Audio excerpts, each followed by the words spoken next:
शुरू करते हैं मंगलाचरण।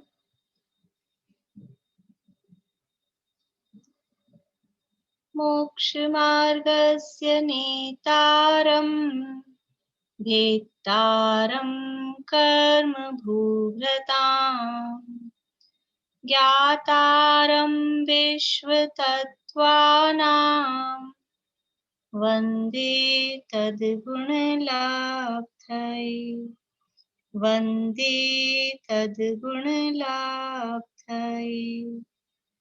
मोक्ष मार्ग के नेता एवं कर्म पर्वतों के भेदक और विश्व के सब तत्वों के ज्ञायक चेतन संवेदक सद्गुण आप समान प्राप्त हो यही भावना भाकर देव विनय पूर्वक करूं वंदना बारंबार जिनेश्वर देव बारंबार जिनेश्वर देव। तत्वार्थ सूत्र नामक के महाशास्त्र और इसके 6वें अध्याय के आधार पर आश्रव तत्व की चर्चा हमने शुरू की है और यहाँ आश्रव का स्वरूप बताया कि आश्रव किसे कहते हैं। तो सबसे पहले कहा काय वांग मनः कर्म योगः स आश्रव है कि शरीर वचन और मन की जो क्रिया है वो योग है और वो योग ही वास्तव में आश्रव है। इसके बाद में बात की कल जो हमने देखा था कि शुभः पुण्यस्य शुभः पापस्य कि जो हमारे शुभ परिणामों के निमित्त से जो योग होता है जिसे शुभ योग कहते हैं वो शुभ योग वो पुण्य के आश्रव का कारण है और जो अशुभ परिणामों के निमित्त से अशुभ योग होता है वह पाप के आश्रव का कारण है। यानी शुभ योग से पुण्य कर्म का आश्रव होता है और अशुभ योग से पाप कर्म का आश्रव होता है। तो कल हमने ये बात देखी थी शुभ योग किसे कहते हैं, अशुभ योग किसे कहते हैं और शुभ योग के समय कैसे कर्म बनते हैं और अशुभ योग के समय कैसे कर्म बनते हैं। कर्णान योग की काफी चर्चा कल कर्णान योग संबंधी भी अपनी हो गई थी। तो शुभ योग किसे कहते हैं थोड़ा सा आप लोग बताएंगे तो मुझे आइडिया लग जाएगा कितना कितना समझ में आया नहीं आया, उस हिसाब से फिर अपन आगे बढ़ेंगे। शुभ योग किसे कहते हैं? प्रेमलता जी पांड्या।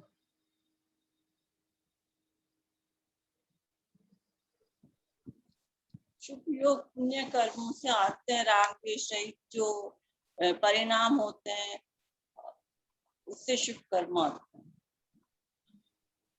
नहीं, शुभ योग किसे कहते हैं ये पूछ रही मैं। बोलिए शिमला भाभी, श्रुतिका जो भी बता रही हूँ। शुभ परिणामों के निमित्त से मन वचन काय की जो शुभ क्रिया होती है वह शुभ योग है। अशुभ परिणामों के निमित्त से जो मन वचन काय की क्रिया होती है वह अशुभ योग है। शुभ पुण्य प्रकृति है और अशुभ पाप प्रकृति है। बढ़िया, बहुत अच्छा। शुभ परिणामों के निमित्त से, शुभ परिणामों के निमित्त से जो हमारे मन वचन काय की प्रवृत्ति हो रही है वो कहलाती है शुभ योग और अशुभ परिणामों के निमित्त से जो हमारे मन वचन काय की प्रवृत्ति हो रही है वो कहलाती है अशुभ योग।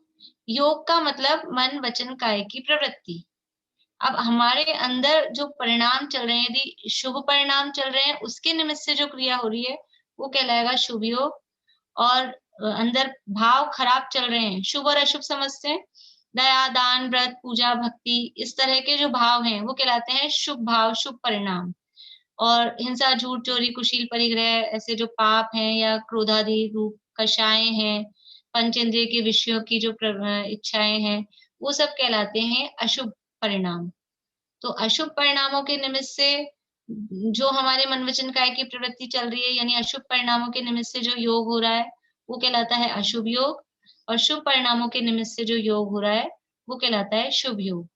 शुभ योग जब है तो पुण्य का आश्रय होता है, अशुभ योग जब है तब पाप का आश्रव होता है।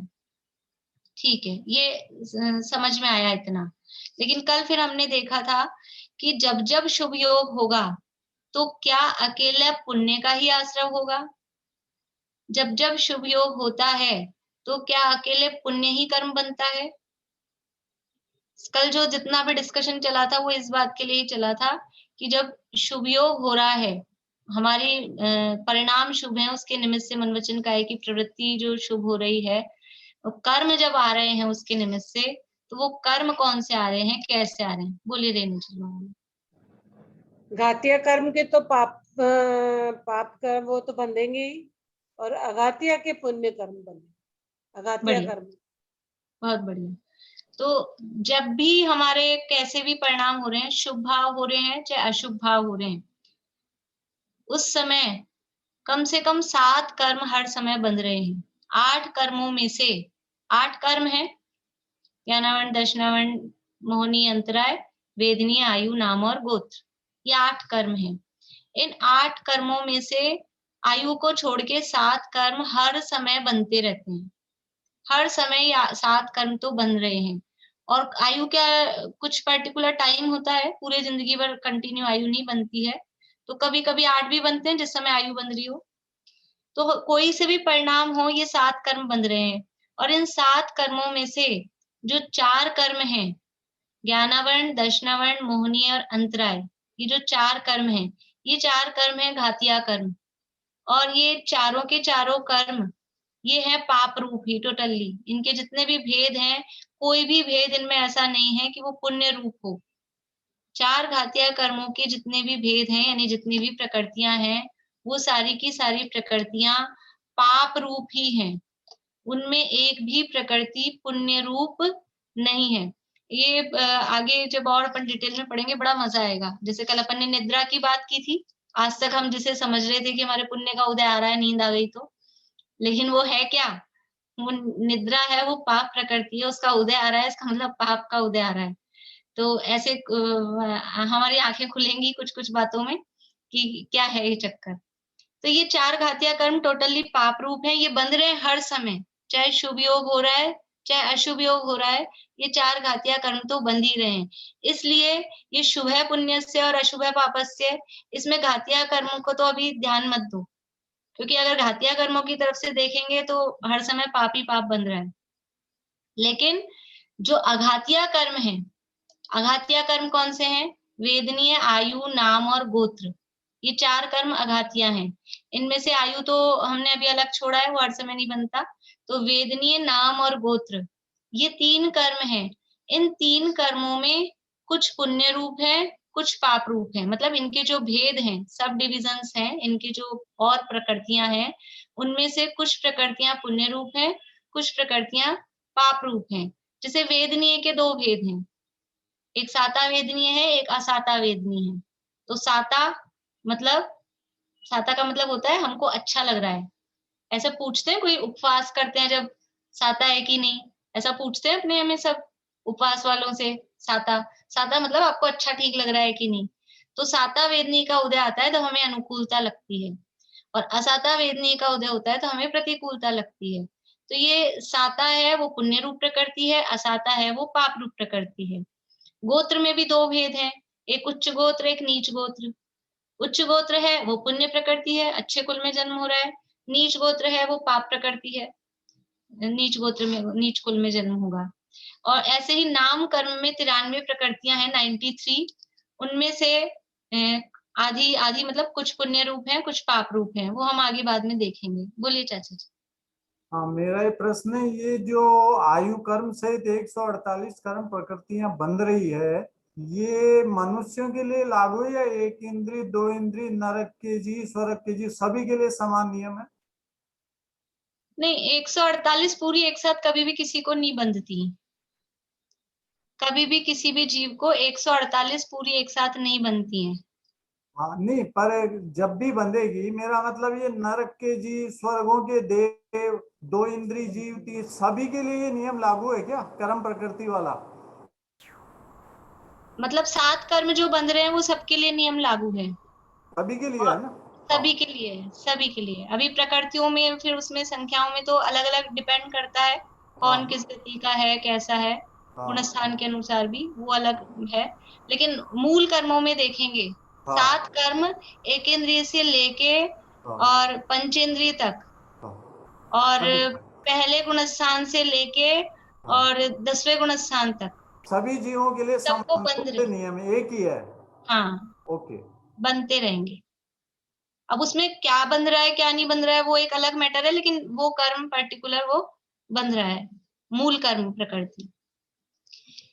तो जो अघातिया कर्म है, उन अघातिया कर्मों में पुण्य पाप का विभाजन है। घातिया कर्म तो सारी की सारी पाप रूपी हैं, अघातिया कर्मों में पुण्य पाप का विभाजन है। तो जब हमारा शुभ योग होता है, यानी हमारे मन वचन काया की प्रवृत्ति शुभ परिणामों के निमित्त से हो रही है, उस समय अघातिया कर्मों में पुण्य प्रकृतियां बनती हैं। और जब हमारे मन वचन काया की प्रवृत्ति पाप रूप होती है, पाप परिणामों के निमित्त से, उस समय अघातिया कर्मों में पाप प्रकृतियां बनती हैं। उसको बताने के लिए यहाँ ये सूत्र लिखा है, शुभ पुण्यस्य अशुभ पापस्य।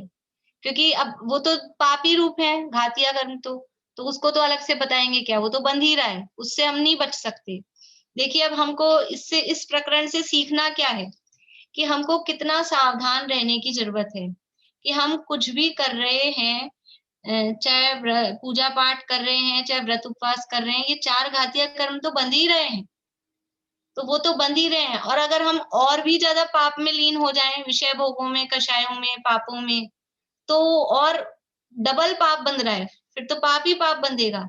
तो हमको कितना सावधान रहने की जरूरत है कि अपना वो जो पाप बंध रहा है, वो तो कंटिन्यू बंध ही रहा है, उसको कम से कम थोड़ा हल्का करने के लिए कि हमारे परिणाम, हमारे भाव वो हम शुभ रूप रखें, हम इस तरह के भाव रखें कि कम से कम इतना पाप तो हमारे कंटिन्यू नहीं बनता रहे।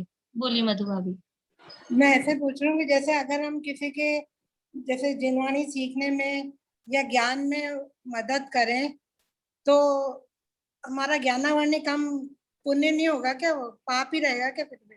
हाँ, वो आएगा आगे बात, ज्ञानावरण के आश्रव के कारण जब आएंगे तब आएगा, उससे ज्ञानावरण कर्म नहीं बनेगा ना। देखिए अभी हमने केवल ये आश्रव की चर्चा चल रही है, कल हमने 4 प्रकार के बंध भी देखे थे।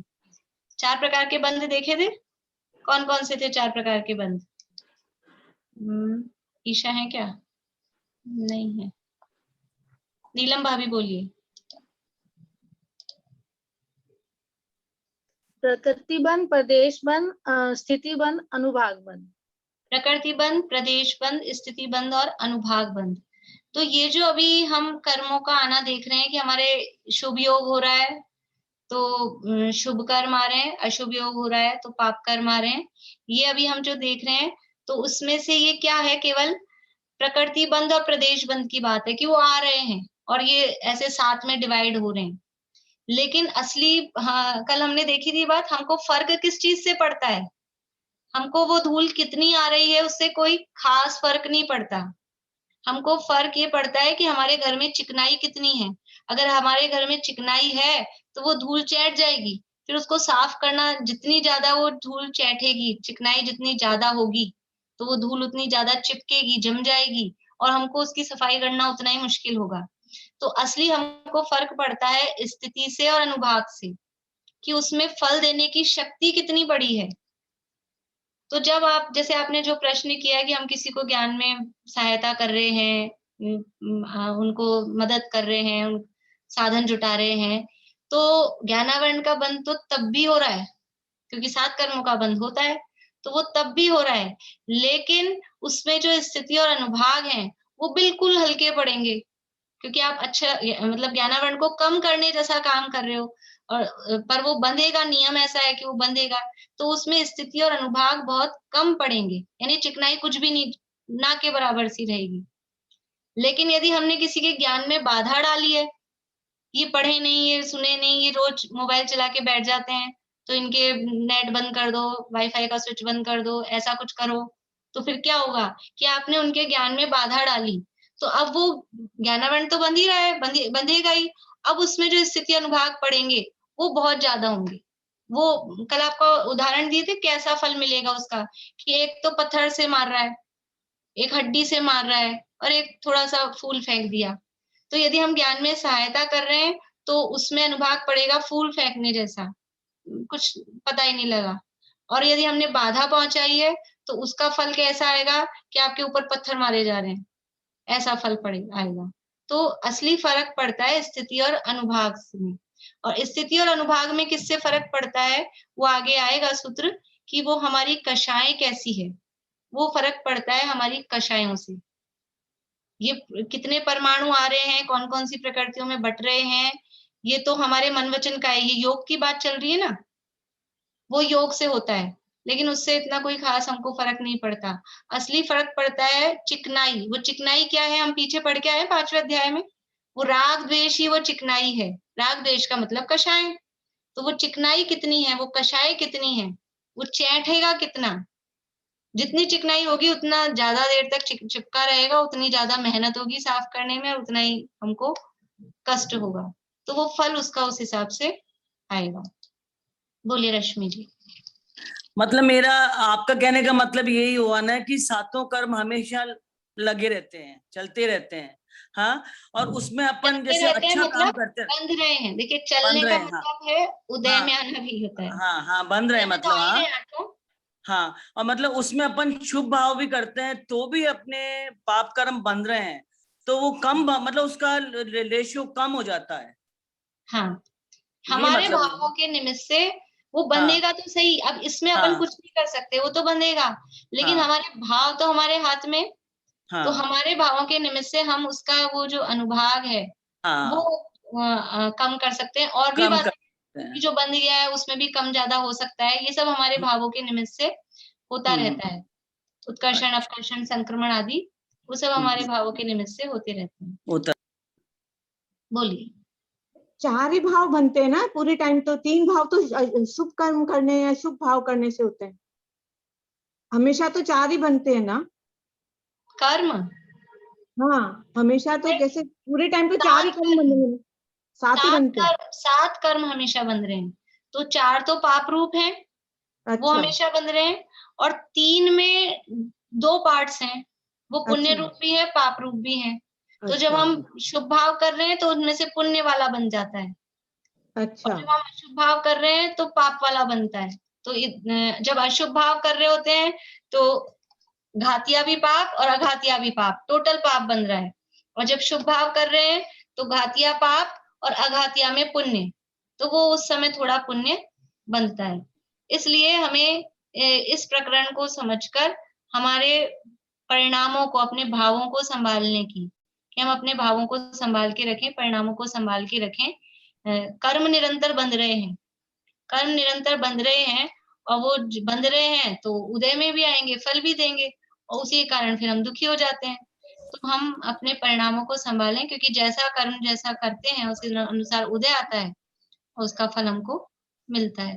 बोली मीनू दी। जय जिनेन्द्र। मैं बोल रही थी कि जैसे आप बोलेंगे सारे कर्म बनते हैं घातिया और अघातिया के अंदर, तो आप अगर शुभ काम करते हैं तो भी घातिया के अंदर पाप में ही हिस्सा जाता है, आप यही बोल रहे हैं ना? तो फिर ऐसा कैसे समझे हम, जैसे अंतराय है, ज्ञानावरणी है, तो इसके अंदर भी तो शोभशम बढ़ता है। हाँ ठीक है, एक हिस्से में वो पूरा उगाड़ नहीं हो सकता है, वो ठीक है, लेकिन कुछ हिस्सा उसका शोभशम बढ़ भी जाता है। अंतराय है वो उसका कुछ कम हो जाता है, पूरा की बात नहीं करें, वो तो आगे होगा, लेकिन कुछ हद तक तो ऐसा होता ही है ना कि वो कम हो जाता है। तो फिर शुभ करने से पाप ही कैसे बन रहा, मतलब ये पूछना चाह रहे। देखिए अभी मैंने बताया ना, उन्होंने बोला हमने किसी को ज्ञान में सहायता की, तो एक तो पहली बात है क्षयोपशम बढ़ रहा है, ये आप बोल रहे हैं वर्ड क्षयोपशम बढ़ रहा है, इसका मतलब है कि वो कर्म का उदय कम हो रहा है। क्षयोपशम में और उदय में फर्क है। क्षयोपशम तो वो कर्म को कम कर रहा है, ज्ञानावरण का क्षयोपशम है, इसका मतलब है कि उसका उदय कम है जी। ये क्षयोपशम का अर्थ है।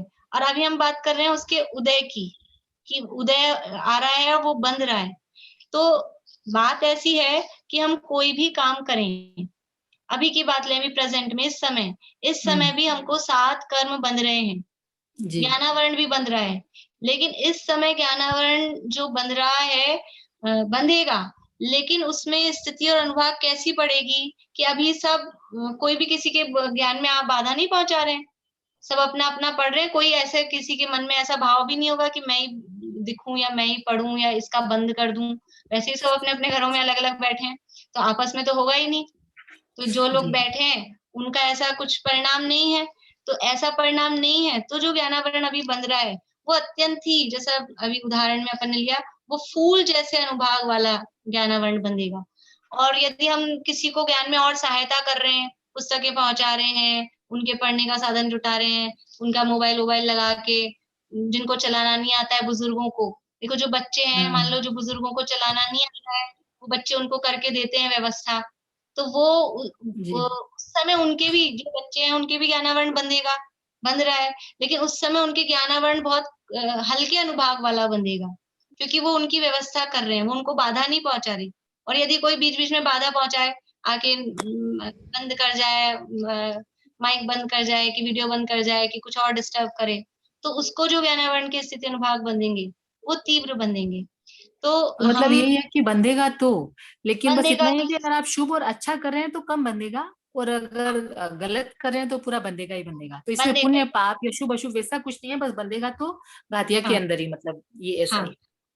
लेकिन ये समझ के हम सोचे बंध तो रहा ही है, इसलिए क्या मतलब, तो बंध तो रहा है, लेकिन बंधने की इसमें इंटेंसिटी में फर्क है कि किस टाइप का बंध रहा है, कैसा बंध रहा है उससे। और जैसे हमारे परिणाम होते हैं, जैसे हमारे भाव होते हैं, आगे हम पढ़ेंगे और धीरे धीरे उसके हिसाब से जो पिछले बंधे हुए हैं उनमें भी कमती बढ़ती, उत्कर्षण अपकर्षण संक्रमण बदलाव वो सब भी हो जाता है। इसलिए हमेशा ये नहीं सोचें कि बंद तो रहा है, परिणाम कैसे भी करो, पाप तो बंध ही रहा है, ये नहीं सोचना। हमेशा अपने परिणामों को संभाल के रखना, क्योंकि कर्म जो अभी भी बंध रहे हैं, और हमारे परिणामों के आधार पे पिछले बंधे हुए कर्मों में भी फेर बदल हो जाती है, और आगे के तो अच्छे बनेंगे ही बनेंगे यदि परिणाम सही है तो। इसलिए परिणाम संभाल के रखना चाहिए। बोलिए चित्रा आंटी। हाँ, मैं ये कह रही थी इस हिसाब से तो रेशो तो पाप वाला ही ज्यादा हुआ, पाप का रेशो ज्यादा है, लेकिन फिर भी पुण्य भी बनता है, जीव जैसे परिणाम करता है। वो कल मैंने कही थी ये बात कि रेशो पाप का ज्यादा हो रहा है, लेकिन फिर भी पुण्य के उदय भी दिखाई देते हैं। अभी हम जब 8वां अध्याय पढ़ेंगे बड़ा मजा आएगा, उसमें हम प्रकृतियां देखेंगे, हम अपने जीवन में देखेंगे, हम जो कोई रोना रोते रहते हैं ना, हमारे तो उदय ही खराब है, हमारे तो ये नहीं है वो नहीं है, तो हम गिनेंगे कि हमारे कितना कितना पुण्य का उदय है, क्या क्या पुण्य का उदय है, बहुत सारे पुण्य का उदय है। इसलिए रोना रोना बंद करें, और जो मिल गया है और जितने पुण्य का उदय है उसको आराम से उसका लाभ लें। अनुभाग का मतलब रेशो हुआ क्या? अनुभाग का मतलब है फल देने की शक्ति, कैसा फल देगा, पत्थर जैसा फल देगा या फूल जैसा फल देगा, वो कहलाएगा अनुभाग, वो फल देने की शक्ति। ठीक है, समझ में आया आप लोगों को? आयुषी जी समझ में आई थी? रजनी जी आपको समझ में आया कल जो पढ़ा था अपन ने, आज कुछ आ रहा है समझ में? बोलिए संजू जी। अनम्यूट नहीं हुआ। तो ये अपने जो ज्ञानावरण कर्म प्रकृतियां हैं, इनकी निर्जरा भी होती है कि नहीं होती? निरंतर निरंतर होती है। जो भी कर्म उदय में आ गए, उदय में आके खत्म हो गए। अभी जो कर्म उदय में आया वो गया, लेकिन उसको निर्जरा नहीं कहते। क्यों नहीं कहते? कि आया वो खत्म हुआ, पर नया भी तो बनता ही जा रहा है ना, नया ज्यादा बन रहा है मतलब। हाँ, निर्जरा उसे कहते हैं कि पुराना मतलब नया बंधना रुक जाए और पुराना खत्म होता जाए, तो वास्तव में वो है सच्ची निर्जरा। और नया भी आ रहा है पुराना भी जा रहा है, तो कम तो कुछ हो ही नहीं रहा है, तो फिर उसको निर्जरा नहीं कहते। यानी टंकी में ऊपर का नल भी चालू है, नीचे का नल भी चालू है, तो पानी तो बराबर है। ऊपर से नल बंद हो, इनकमिंग बंद हो, फिर नीचे से पानी निकले तो वो खाली हो, तब वो निर्जरा कही जाएगी। तो फिर वो तो ऊपर जब अपन पूरे स्थान में जब वो तब हुएगी कोई निर्जरा। हाँ, तो वो सच्ची निर्जरा होती है संवर पूर्वक। पहले जो छेद हुआ नाव में, उस नाव में पहले छेद को बंद करेंगे। देखो नाव में छेद हो गया, पानी भरने लग गया, अब हमको डर लग रहा है नाव डूबेगी, तो क्या करो, ले भाई बाल्टी भर भर के पानी निकाले जा रहे हैं। 1 घंटा हो गया, निकाले जा रहे हैं। क्यों? क्योंकि पहले छेद तो बंद ही नहीं किया, तो जितना निकाल रहे हैं वो पानी तो आए जा रहा है, आए जा रहा है। तो सबसे पहला काम क्या होता है? सबसे पहला है कि वो इनकमिंग कहाँ से हो रही है, उस छेद को बंद करो। तो वो छेद बंद करना कहलाता है संवर। और फिर वो आप बाल्टी भर भर के, जो भी आपके पास साधन है, उससे पानी निकालेंगे, तो वो पानी खाली हो रहा है, वो कहलाता है निर्जरा। तो पानी खाली कब होगा? कि जब पहले वो ढक्कन लगेगा, संवर होगा, संवर के बाद ही निर्जरा सच्ची होती है वास्तव में। वरना तो उदय में आके हर समय कर्म तो खिल रहे हैं, कर्म तो नष्ट हो रहे हैं, जितने बंध रहे हैं उतने नष्ट भी हो रहे हैं, लेकिन फिर भी बहुत है, स्टॉक में भरी हुई है तिजोरी कर्म की, बनते जा रहे हैं, बनते जा रहे हैं, कुछ कम नहीं होता है। चलिए, और किसी को कुछ प्रश्न है? नहीं, थोड़ा आगे बढ़े फिर। बोलिए पूरा। ये कर्म सत्ता में भी होंगे, बहुत पुराने बड़े होंगे। हाँ, वो कभी भी उदय में आ जाए।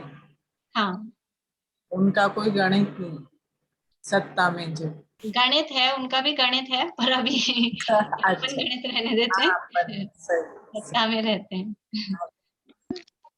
भाभी ये पूछ रही थी, आपने जो बताया शुभ अशुभ परिणामों के निमित्त से मन वचन काय की जो क्रिया होती है वो अशुभ योग है। तो अशुभ परिणामों के निमित्त से जो 5 पाप, विषय, कषाय, ये सब जो होती है वही आएगा ना?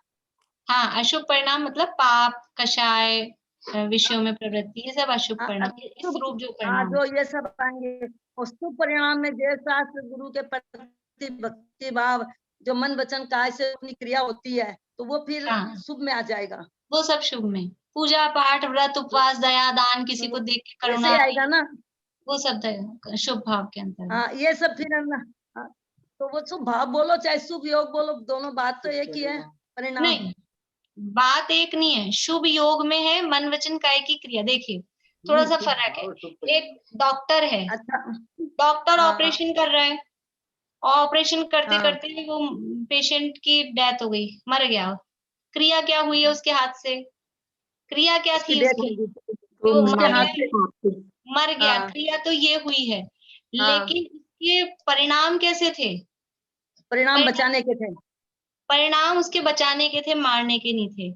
तो उसके शुभ परिणाम के निमित्त से, अगर हम ऐसे कह देंगे ना, शुभ योग से पुण्य का आश्रव, अशुभ योग से पाप का आश्रव, तो फिर उस डॉक्टर को कितना पाप लगना चाहिए, और फिर सजा भी होनी चाहिए फांसी की। मार दिया एक आदमी को, तो ना तो गवर्नमेंट उसको सजा देती है और ना ही उसको ऐसा पाप लगता है, कि क्रिया भले ही हुई है, मन वचन काय की प्रवृत्ति, योग तो दिखाई दे रहा है अशुभ जैसा, क्योंकि मर गया है आदमी, लेकिन उसके परिणाम अशुभ नहीं थे।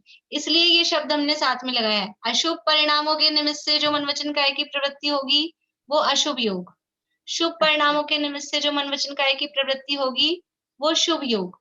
अब हम क्रिया तो कर रहे हैं पूजन की, इधर से उधर चढ़ा रहे हैं जल चंदन, और अंदर पता नहीं घर से लड़के आए हैं, बहुत गुस्सा आ रहा है, तो क्या होगा? वो शुभ योग है कि अशुभ योग है? वो अशुभ आएगा। अशुभ परिणाम हो, अंदर परिणाम अशुभ चल रहे हैं। अब क्रिया तो दिखाई दे रही है, क्रिया दिखने में दिख रही है, शुभ दिख रही है। हाँ, वो अशुभ योग है। फिर वो यानी अशुभ परिणामों के निमित्त से हुआ तो अशुभ योग है, उस समय पाप बंधेगा। क्रिया से कुछ नहीं ऐसा कि हम इधर से उधर चढ़ाया है तो बहुत पुण्य हो गया। किताब खोल के बैठे हैं और अंदर विचार पता नहीं कौन से चल रहे हैं, स्वाध्याय करने के लिए खोल के बैठे हैं, तो क्रिया तो दूसरा देखने वाला फोटो खींचेगा तो कहेगा स्वाध्याय कर रहे हैं, लेकिन अंदर क्या चल रहा है? या किताब तो खोल के बैठ गए, मुंह से किसी को उधर लड़ाई झगड़ा कर रहे हैं, डांट रहे हैं, फटकार रहे हैं, तो वो सब क्या हो गया? अशुभ योग हो गया। वो अशुभ योग, अशुभ परिणामों के निमित्त से अशुभ योग है, उससे पाप बंधेगा। शुभ परिणामों के निमित्त से शुभ योग है, उससे पुण्य बंधेगा। ठीक है।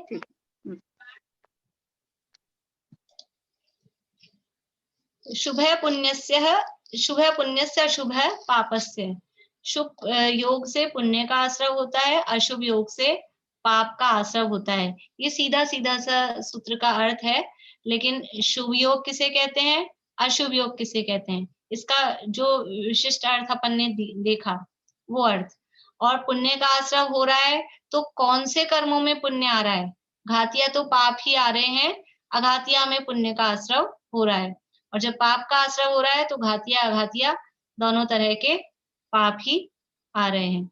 इस तरह से ये शुभ पुण्यस्य अशुभ पापस्य ये यहाँ पर हुआ। अब चौथा नंबर का सूत्र पढ़ते हैं अपन आगे। कहाँ गई प्रीति? हैंड रेज करो।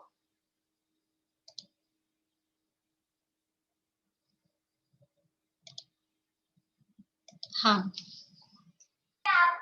स कषाया कषायो सांपरायिकेर्या पथयो।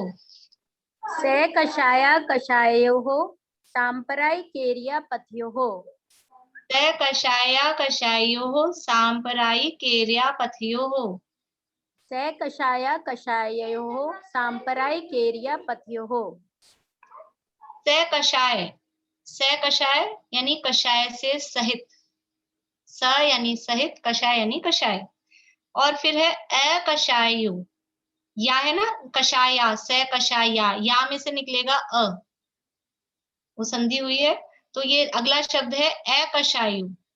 से कषाय और अकषायु यानी कषाय सहित और कषाय रहित। ये दो तरह के जीव हैं, एक कषाय सहित जीव है, एक कषाय रहित जीव है। तो जो कषाय सहित जीव हैं उनके सांपरायिक शब्द क्या है? सांपरायिक।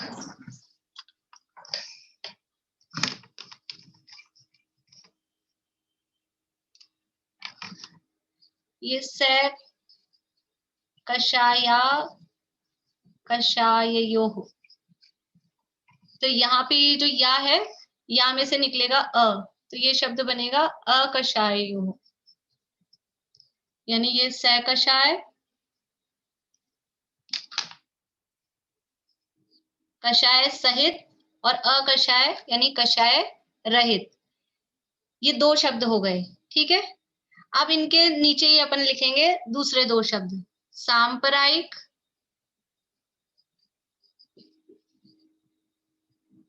और अगला शब्द है ईर्या पथयोः। शब्द है संधि सहित सांपरायिक केर्या पथयो। आप पुस्तकों में शेयर करनी है क्या स्क्रीन? ओके, देखिए, से कषाया कषायो और सांपरायिक केर्या, के शब्द है तो ये के में से ई की मात्रा इधर निकलेगी, सांपरायिक तो इधर आ गया और ई की मात्रा वो ए बन गई तो वो ईर्या। ठीक है, से कषाय के साथ सांपरायिक और अकषाय के साथ ईर्यापथ, ये दो शब्द हैं, नए शब्द हैं, वे अपन अर्थ समझते हैं। से कषाय जीवों के सांपरायिक होता है, अकषाय जीवों के ईर्यापथ होता है। क्या होता है? चर्चा किसकी चल रही है? चर्चा चल रही है आश्रव की, जो ऊपर दूसरे सूत्र में कह दिया सआश्रव, तीसरे सूत्र में उसी के वहीं से अपने को आश्रव शब्द लेना है, चौथे में भी वहीं से आश्रव लेना है। चर्चा आश्रव की चल रही है, तो कषाय सहित जीवों के होता है सांपरायिक, सांपरायिक क्या होता है? आश्रव, और अकषायी जीवों के होता है ईर्यापथ, ईर्यापथ भी होता है आश्रव। से कषाय, कषाय सहित जीवों के सांपरायिक आश्रव होता है और कषाय रहित जीवों के ईर्यापथ आश्रव होता है। ये सूत्र का सामान्य से अर्थ हुआ, से कषाया कषायो सांपरायिक एर्यापथयो, कषाय सहित जीवों के सांपरायिक आश्रव और कषाय रहित जीवों के ईर्यापथ आश्रव होता है। अब चार शब्द अपने पास आ गए, चार में से समझ लीजिए तीन शब्द आ गए, कषाय, सांपरायिक और ईर्यापथ। तो कषाय किसे कहते हैं? कौन नहीं जानता कषाय किसे कहते हैं? वो हाथ खड़ा कर दें। सबको पता है? पता ही होगा, कषाय करते ही रहते हैं दिन भर, तो मालूम ही होगा कषाय किसे कहते हैं। बोलिए अनीता जी कुठारी, कषाय किसे कहते हैं? आप अपने विचारों में जो मलिनता होती है, दूसरों के बारे में गलत सोचना, एग्जैक्ट डेफिनेशन तो नहीं याद है। ठीक है, बढ़िया। ईशा बोलो।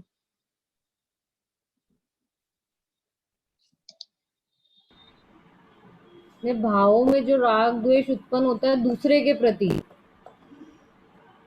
बढ़िया, सही है आप लोगों का, गलत नहीं है। ये कषाय की परिभाषा बड़ी विस्तृत है, कुछ भी बोल सकते हैं। हाँ जी बोलिए, कषाय किसे कहते हैं?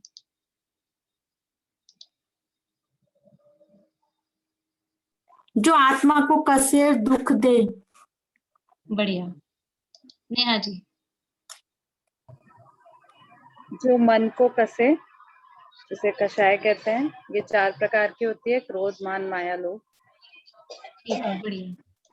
देखिए, हाँ ये एप्पल पे कौन है, बोलिए।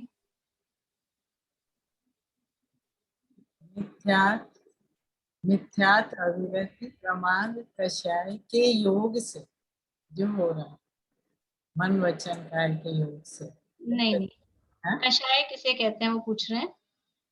चलिए, हाँ शशि जी बोलिए। आत्मा की विभाव परिणति को कषाय कहते हैं। बढ़िया। रेणु जी। जो आत्मा को चोट पहुंचाए या कसे। ठीक है, बस लास्ट पूछ रहे हैं, बोलिए। श्रुतिका बोलेंगी। कषाय किसे कहते हैं? जो आत्मा को कसे उसे कषाय। बढ़िया, ये हमने बचपन से बालबोध में पढ़ी हुई है कषाय की परिभाषा। जो आत्मा को कसे, कसे का मतलब क्या? कोई हमको कसे तो क्या होता है? हमें कोई अपने को कस दे, बीच दे तो क्या होता है? बच्चों को बीच देते हैं लाड़ में, ऐसा तो वो खुश होते हैं कि वो छटपटाते हैं, मतलब दुख दे। जो आत्मा को कसे अर्थात दुख दे उसे कषाय कहते हैं। ये शब्द से कषाय, कसे वो कषाय, जो कसे, तो ये कषाय है, वो आत्मा को कसती हैं। आत्मा उससे खुश नहीं होता, प्रसन्न नहीं होते। जब भी हमारे क्रोध, मान, माया, लोभ, ये तो सब समझते हैं, क्रोध, मान, माया, लोभ ये कषाय है।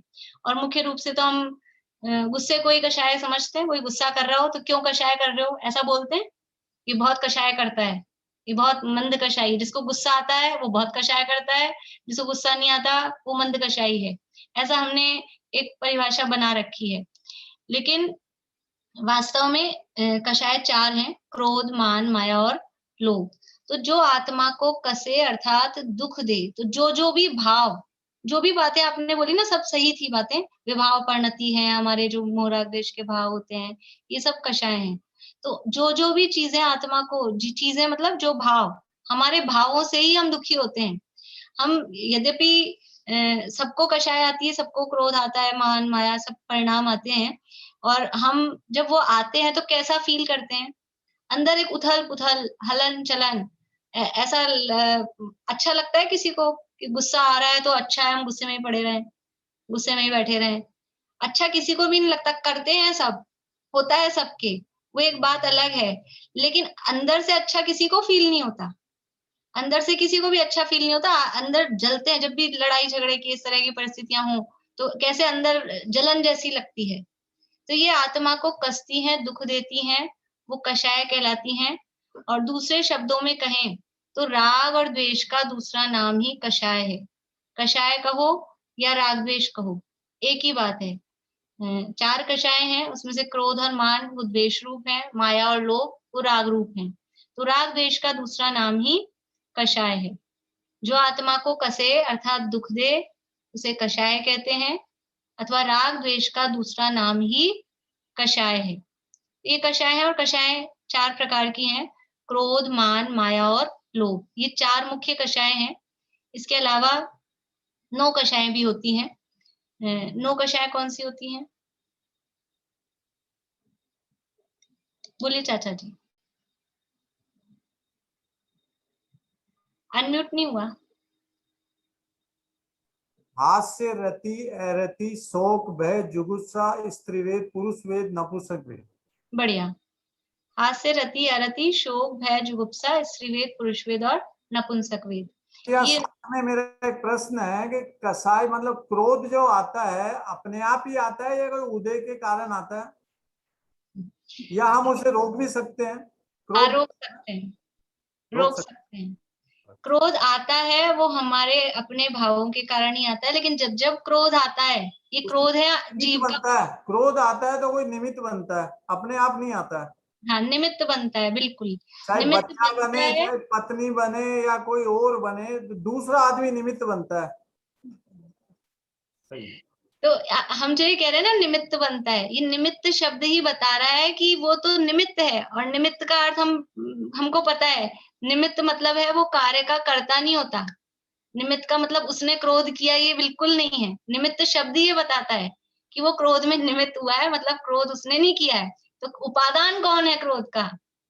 उपादान उत्पन्न कहाँ हुआ? क्रोध पैदा कहाँ होता है? यहाँ पैदा हुआ, इसका मतलब अपन ने ही किया, अपन ने ही किया। लेकिन जब जब क्रोध यहाँ अपने में हुआ, तो सामने कोई ना कोई परद्रव्य, पत्नी हो, बच्चे हो, जो भी कोई भी हो, वो सामने कोई ना कोई परद्रव्य, और वो भी नहीं हो। कभी कभी ऐसा होता है बैठे बैठे ही, कभी कभी बैठे बैठे ही हंसी आती है, कभी कभी बैठे बैठे ही गुस्सा आता है, तो भी वो सामने क्रोध कर्म का उदय वो सामने होता है। लेकिन होता है यहाँ अपने में अभी भी क्रोध का उत्पन्न हो रहा है, तो सामने कोई ना कोई बाहर में निमित्त हो और क्रोध कर्म का उदय, बाहर में कोई निमित्त भी नहीं हो तो भी क्रोध कर्म का उदय तो उस समय होता ही होता है। तो हम ऐसे कहते हैं क्रोध कर्म का उदय आया तो हमें क्रोध हो गया, लेकिन ऐसा नहीं है। ये दोनों बस आमने सामने हैं। जैसे हमने अभी वो 5वें अध्याय में वो सब पढ़ा है, उपकार वाला प्रकरण, ये एक दूसरे को सहायता करते हैं। सहायता करते हैं उपकार का अर्थ नहीं है, वो निमित्त होते हैं कि जब जब ये काम हो रहे हैं, शरीर वचन मन श्वासोश्वास, तो वो पुद्गल सामने होता है। ये पुद्गल का उपकार है, मतलब पुद्गल की उसमें निमित्तता है। जैसे जब जब कमल खिलता है, निमित्त का मतलब क्या है कि जब जब कमल खिलता है तो सामने आकाश में सूरज होता है। सूरज ने कमल को खिलाया है क्या? सूरज इतना ऊपर 800 योजन पे, इतनी ऊंचाई पर सूरज है, और ये सरोवर में या जमीन पे कमल है, तो कहाँ वो उसको खिलाने आया है? लेकिन इधर सूरज उगता है, इधर कमल खिलता है, वो मुर्गा बांग देता है। ये ऐसा है, ये निमित्त नैमित्तिक संबंध है, कोई किसी को करता नहीं है। सूरज का काम अपने में हो रहा है, सूरज इसीलिए उगता होगा कि वो बेचारा मुर्गा बैठा है बांग देने को, कि कमल बंद पड़ा है उसको खिलाना है, कि लोग सो रहे हैं जगेंगे कैसे मैं नहीं उगूंगा, तो इसीलिए उगता है। वो तो अपने आप, अपने उसका नेचर है प्रकाशित होना और उदित होना, वो अपने आप आता है, प्रकाशित होता है, उदित होता है, और इधर यहाँ दुनिया में जो जो काम होते हैं वो होते हैं। ऐसे ही अपने आप अपने स्वभाव से क्रोध आता है, तो इधर वो कर्म निमित्त कहलाता है। सामने इधर कर्म, इधर, ये दोनों का सेम टाइम होता है। जैसे सूर्य का उगना और कमल का खिलना दोनों का सेम टाइम है, ऐसे ही इधर आत्मा में क्रोध उत्पन्न हुआ और इधर क्रोध कर्म का उदय आया, ये दोनों का सेम टाइम है। इसलिए कर्म के कारण क्रोध हुआ है ऐसा हमको दिखाई देता है, या फिर सामने कोई व्यक्ति हमको दिखाई दे रहा है इसके कारण गुस्सा आया, ऐसा नहीं होता। देखिए एक उदाहरण संजीव जी देते हैं कई बार इसके लिए, आप लोगों ने सुना होगा अगर उनके प्रवचन सुने हो तो, कि हम कहीं गए शादी में और कॉफी थी हमारे हाथ में, कॉफी थी और पकड़ के खड़े थे और किसी ने टल्ला दिया और वो गिर गई अपने ऊपर, कपड़े खराब हो गए। तो हम क्या कहते हैं, इसने, ये कॉफी इसके कारण गिरी, इसके कारण कॉफी, इसके कारण मेरे कपड़े खराब हुए। पर वो कॉफी गिरी क्यों? वो उसमें थी तब गिरी ना, उसमें कॉफी भरी थी, वो खाली होता फिर क्या होता? उसमें कॉफी भरी थी इसलिए कॉफी गिरी, जो भरा होता वो गिरता। तो हमारे अंदर क्रोध भरा है तो दूसरा टल्ला देता है, दूसरा थोड़ा सामने निमित्त बनता है, तो यहाँ निकल के आता है। आया कहाँ से? यहाँ भरा था ना, तब आया है ना। असली जगह कौन सी उसकी? असली जगह यही है, यहाँ भरी है तो निकलती है। एक मिनट चाचा जी, बोलिए ईशा।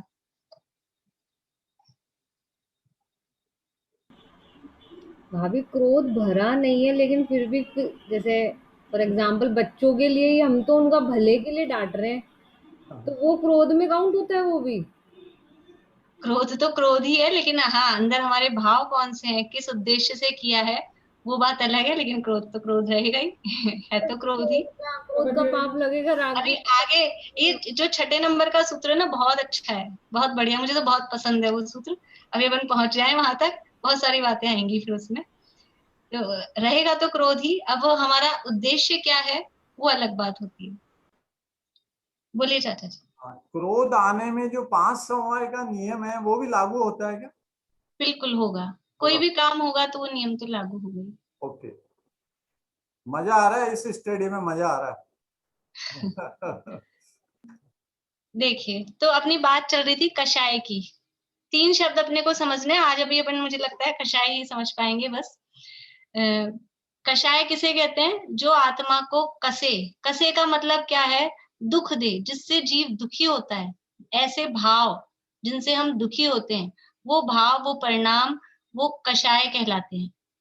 तो ये जो राग द्वेष के परिणाम है, राग द्वेष किसे कहते हैं? मैंने एक दिन याद कराया था आप लोगों को, बहुत दिन हो गए।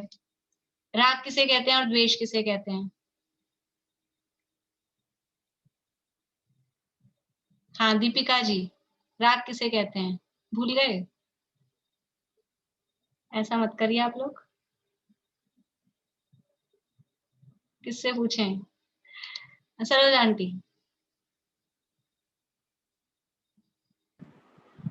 किसी भी वस्तु को अच्छा जानकर चाहना वह राग है, और बुरा जानकर दूर करना वह द्वेष है। बढ़िया।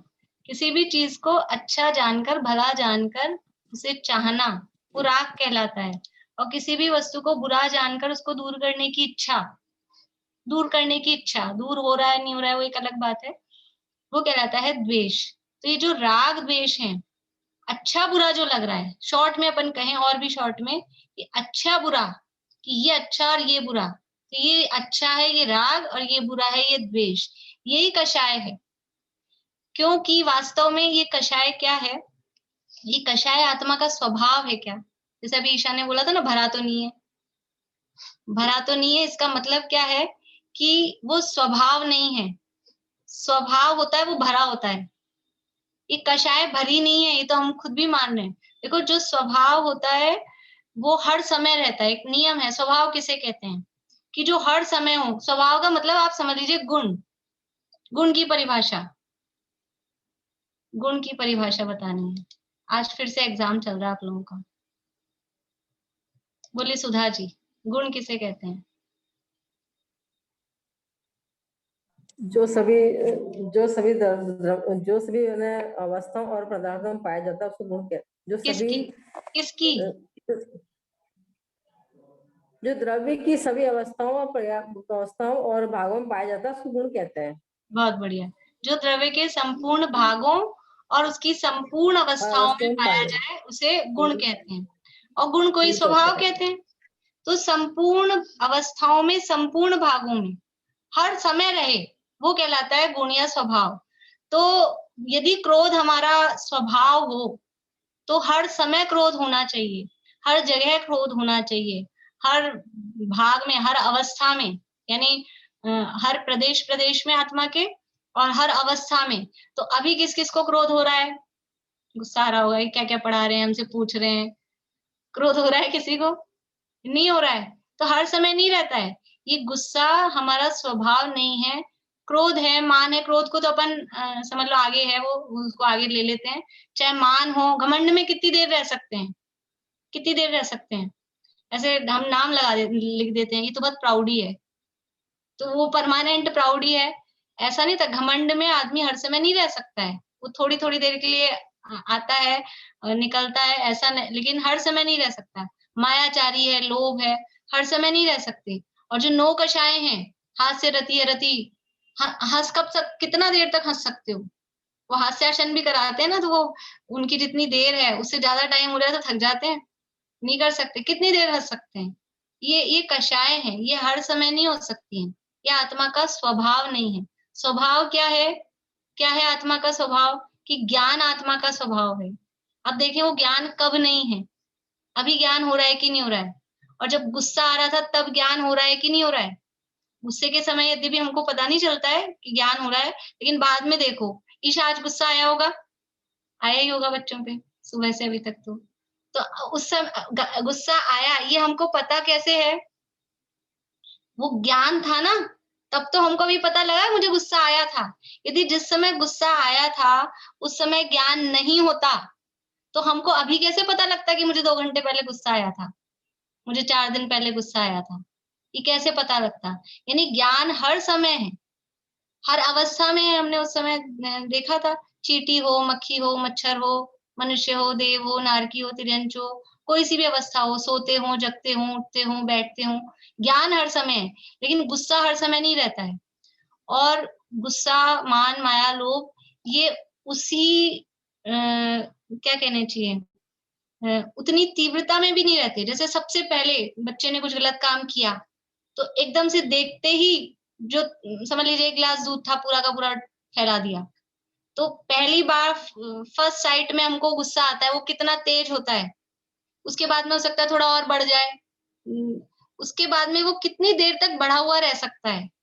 वो जो गुस्सा हमें आया है वो अब आप जो सुबह गुस्सा किया था ना ईशा, अभी करो वैसा ही गुस्सा करके दिखाओ, नहीं आएगा, नहीं आएगा। वो डाउनफॉल होता ही होता है, वो उतना तेज, चाहे मान हो, माया हो, लोभ हो, कोई भी बातें हो, वो उतनी रह नहीं सकती हैं, या तो तेज होंगी या कम होंगी, और बाद में तो यही होगा कि कम कम कम कम ही होती जाएंगी। इससे समझ में आता है कि ये कषाय हमारा स्वभाव नहीं है, ये क्या है, आत्मा का विभाव है। विभाव है क्योंकि हो रही है आत्मा में ही, उत्पन्न यही हो रहे हैं, लेकिन आत्मा का स्वभाव नहीं है। जैसे कि बुखार है, बुखार कहाँ होता है, फोड़ा फुंसी है, कहाँ होती है, बुखार है, फोड़ा फुंसी कहाँ होती है आयुषी जी? भाभी फोड़ा फुंसी तो कहीं पे भी हो सकती है, मतलब बॉडी में होती है ना, बॉडी में। हाँ, कहाँ होती है बॉडी में, शरीर में। बुखार हुआ वो कहाँ हुआ, शरीर में हुआ। तो क्या अब शरीर में हुआ तो फिर अपन इलाज तो नहीं कराएंगे ना, अपने शरीर में हुआ है, शरीर में हुआ है तो शरीर में, आंख नाक कान भी शरीर में है, आंख नाक कान भी शरीर में, हाथ पांव भी शरीर में है, और ये फोड़ा फुंसी बुखार भी शरीर में है। तो फिर हमको अब इलाज तो नहीं कराना चाहिए ना, क्योंकि शरीर का हिस्सा है वो, जो बुखार हुआ वो शरीर का हिस्सा है। तो अब कौन कौन इलाज नहीं कराएंगे शरीर का? निशी जी सरावगी बोलिए।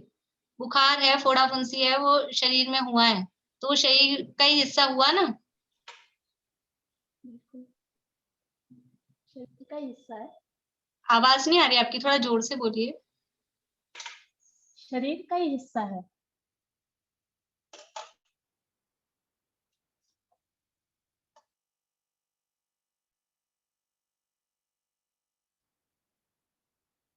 हाँ, शरीर का हिस्सा है। आवाज आ रही है मेरी?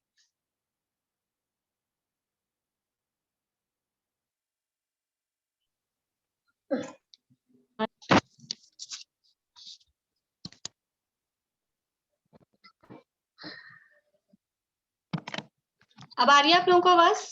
शरीर का हिस्सा है। अभी शरीर का हिस्सा है बुखार।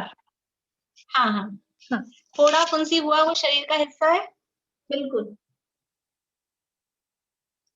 तो फिर शरीर का हिस्सा है तो उसका इलाज तो नहीं कराना चाहिए ना, फिर आप इलाज नहीं कराते होंगे, बुखार हो जाए, फोड़ा फुंसी हो जाए तो? इलाज तो करवाते ही हैं। शरीर तो जो शरीर का हिस्सा, कोई रोग हो जाए तो उसका इलाज तो कराना ही पड़ता है। तो वो रोग हुआ तो वो शरीर का हिस्सा है क्या? देखिए कोई बात नहीं, नीलम भाभी बोलिए। नहीं, वो शरीर का हिस्सा नहीं है, वो तो शरीर के उसका इलाज तो करवाते हैं, ठीक है, लेकिन वो हिस्सा नहीं है शरीर का। ठीक है रंजू भाभी। हिस्सा तो शरीर का ही है, लेकिन हम इलाज तो तभी कराएंगे ना जब शरीर का हिस्सा होगा, नहीं तो कैसे कराएंगे उसका इलाज? ठीक है, आया? बोलिए। ठीक है रजनी जी बोलिए। कुछ समय के लिए आप कह सकते हैं कि शरीर का हिस्सा है, अदरवाइज शरीर का हिस्सा नहीं है ये। ठीक है, बढ़िया बात। देखिए अच्छा जवाब दिया आप लोगों ने। जो बुखार हुआ, फोड़े फुंसी हुआ, वो शरीर का, हम उसको पार्ट नहीं कहेंगे, शरीर का पार्ट नहीं हुआ है, शरीर में पैदा हुआ है शरीर में, लेकिन वो शरीर का पार्ट नहीं है। और शरीर का पार्ट होता तो हम उसको, जो आप कह रहे हैं कि शरीर का पार्ट नहीं होता तो हम इलाज क्यों कराते, वो शरीर में उत्पन्न हुआ है इसलिए इलाज करा रहे हैं, और शरीर का पार्ट नहीं होने पर भी शरीर में आ गया इसलिए उसको हम निकालते हैं, उसको दूर करते हैं कि ये हटो। तो जैसे शरीर में बुखार हो जाता है, वो शरीर का स्वभाव नहीं है, वो शरीर का विभाव है। 98.4 रहे तब तक तो स्वभाव, और 99 भी हो जाए तो विभाव है। फिर उसको दूर करने का उपाय करते हैं। घर में चूहे हो गए, मच्छर हो गए, तो वो घर के मेंबर हैं। हमारे घर में मच्छर है कि नहीं, छिपकलियां होती हैं कि नहीं, मक्खियां होती हैं कि नहीं, तो घर में मेंबर है। कितने मेंबर है अपने घर में? तो कोई कहेगा 5 हैं, 4 हैं, 8 हैं, 10 हैं, जो भी हैं। फिर वो मक्खी, मच्छर, चूहे, चींटियां, इनको तो गिन के बताओ आप लोग कितने मेंबर हैं। कि वो घर में होते हैं लेकिन घर के मेंबर नहीं है, उनको हम निकालने का ही प्रयास करते हैं। सारे दिन उपाय वही चलते रहते हैं, ये हटाओ, ये निकालो, इसको ये लगा लो, ऐसे सफाई कर लो। वो घर के मेंबर नहीं है, घर में होते हैं। ऐसे ही क्रोधादि भाव आत्मा में होते हैं, लेकिन आत्मा के मेंबर नहीं है, आत्मा का स्वभाव नहीं है, वो है आत्मा का विभाव। जैसे बुखार शरीर में होता है लेकिन वो शरीर का स्वभाव नहीं है, शरीर का विभाव है। वो तकलीफ देता है, वो दुख देता है। जो 98.4 डिग्री रहता है वो हमको तकलीफ नहीं देता, वो शरीर का स्वभाव है, उससे हमको कष्ट नहीं होता। लेकिन जो बढ़ गया, 99 हो गया, 100 हो गया, और भी ऊपर चला गया, वो हमको दुख देता है, तकलीफ देता है। तो जो दुख दे, तकलीफ दे, वो विभाव है, वो कषाय है। तो ये कषाय, ये आत्मा के स्वभाव नहीं है, विभाव है। ठीक है, तो जो आत्मा को कसे यानी दुख दे, उसे कषाय कहते हैं। राग द्वेष का दूसरा नाम ही कषाय है, और ये कषाय आत्मा का स्वभाव नहीं है, विभाव है। ये कंक्लूजन अपनी सारी चर्चा का। तो अब ये जीव दो तरह के हैं, कुछ जीव हैं कषाय सहित होते हैं, कुछ जीव हैं वो कषाय रहित होते हैं। उनकी बात अब अपन कल की क्लास में करेंगे। अभी और किसी को कुछ पूछना हो तो आप पूछ सकते हैं। बोलिए रजनी जी।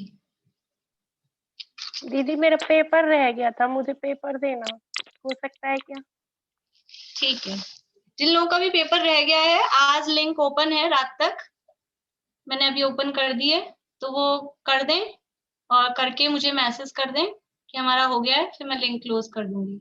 ठीक है, लिंक ओपन है, वही जो ग्रुप में जो लिंक डली हुई है वही लिंक है, वो लिंक चालू है, आप उससे खोल के पेपर कर ले सकते हैं। मधु जी आप भी पेपर के लिए बोल रहे हैं? हाँ मैंने दे दिया। ठीक है दीदी। ठीक है, और जिन लोगों की वीडियो बंद रहती है उनको भी यदि कुछ पूछना हो तो हैंड रेज करके बिना वीडियो चालू करे पूछ सकते हैं। ऐसा नहीं सोचें कि वीडियो चालू करके ही पूछना पड़ेगा। समझ में नहीं आ रहा हो कोई भी बात हो तो हाथ ऊपर करके पूछ सकते हैं। आज अपन अब सूत्र नहीं बोल रहे हैं, फिर टाइम बहुत ज्यादा हो जाएगा, कल बोलेंगे सूत्र। हाँ बोलिए चाचा जी। राग और द्वेष, तो राग करने से भी वही स्थिति अनुभाव उतनी क्वांटिटी में बनती है कि जितनी द्वेष में बनती है? नहीं, वो राग दो टाइप का होगा ना, डिपेंड करेगा कि वो राग आपको किस संबंध में, घर गृहस्थी के संबंध में है या देवशास्त्र के संबंध में। गृहस्थी के प्रति राग रहेगा, हमें 2 पैसा कमाना है, घर की व्यवस्था चलानी है, तो वो राग तो रहेगा। तो वो कर्म बंधन उतना ही रहेगा कि जितना द्वेष में, क्रोध, मान, माया, लोभ में बंधन हो रहा है। हाँ, क्योंकि वो जो राग है वो शुभ है कि अशुभ है?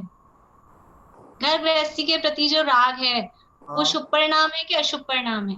बच्चों का पालन पोषण की जिम्मेदारी जैसे पुरुष वर्ग पे है, तो वो राग तो रहेगा ना। वो क्या करें, या तो घर छोड़ें, और घर छोड़ नहीं सकते। नहीं, तो आप ये बताइए ना, वो जो राग है घर गृहस्थी को संभालने का, वो शुभ भाव है कि अशुभ भाव है? शुभ भाव है। शुभ भाव है। शुभ नहीं, शुभ भाव तो खैर कहाँ हुआ, वो तो भाव तो जब ये राग और द्वेष दोनों ही बंधन में आ ही गए ना। नहीं, मैं तो यही जानना चाह रहा था। अभी जो अपन ने जो कल चर्चा की थी ना, शुभ परिणामों के निमित्त से जो हो वो शुभ ही, अशुभ परिणामों के निमित्त से जो हो वो अशुभ ही हो। तो ये जो हमारे परिणाम है घर गृहस्थी को संभालने के, ये शुभ परिणाम है कि अशुभ परिणाम है, ये बताइए आप। मैं तो शुभ ही करता हूँ, ये मानिए आप। पर ये पूजन ठीक है, आप शुभ कह रहे हैं, आप शुभ कह रहे हैं, तो क्या ये पूजन के भाव है, पाठ के भाव है, व्रत, उपवास, देवशास्त्र, गुरु की भक्ति, इनमें से कुछ है? ये भी है, सम्मिलित है ये। नहीं, घर गृहस्थी संभालने के भाव में ये कोई बात आ रही है? ये नहीं आ रही, ये नहीं आ रही ना, तो वो शुभ भाव नहीं है, वो अशुभ भाव है। घर गृहस्थी संभालने के भाव वो अशुभ भाव है। पड़ती है वो बात अलग है, छोड़ दे, इनके भरोसे छोड़ दे। हमें करनी पड़ती है वो एक बात अलग है। अच्छा, हमें करनी पड़ती है वो अलग बात है, लेकिन हमको ये तो देखना पड़ेगा ना कि वो भाव कौन सा है। वो अशुभ भाव है, और अशुभ भाव से जो आश्रव होता है वो उसमें फर्क पड़ेगा। वही छठे सूत्र में आएगा कि आपकी आसक्ति कितनी है, उसमें आपकी आसक्ति कितनी है। एक तो बहुत आसक्ति पूर्वक वो हम घर गृहस्थी का संचालन कर रहे हैं, तो उससे तीव्र आश्रव होगा। और हम विरक्त भाव से कि ये भी करना पड़ रहा है और अपनी जिम्मेदारी है, हमने घर गृहस्थी इतनी फैलाई है तो ये हमारी जिम्मेदारी है, लेकिन अंदर से विरक्त भाव से यदि हम ये काम कर रहे हैं तो उससे जो आश्रय है, वो स्थिति अनुभाग है, वो मंद पड़ेंगे। तो ये सब डिपेंड करता है हमारे तीव्र मंद ज्ञाताज्ञात भाव कैसे भाव चल रहे हैं, आसक्ति कैसी है, उसके अनुसार वो फर्क पड़ेगा। ऐसा कोई एक कहीं भी जिनवाणी में भी ऐसा नियम नहीं है कि ये आपका भाव है तो आपको इतना होगा। वो तो तभी पता लगेगा कि आपके सारे अंदर आसक्ति और जो मोहरागदेश के परिणाम है, कषायें कितनी है, कैसी भूमिका है, परिस्थिति क्या हुई थी, उसी के अनुसार वो बंद होता है। चलिए अभी यहीं पूरा करते हैं।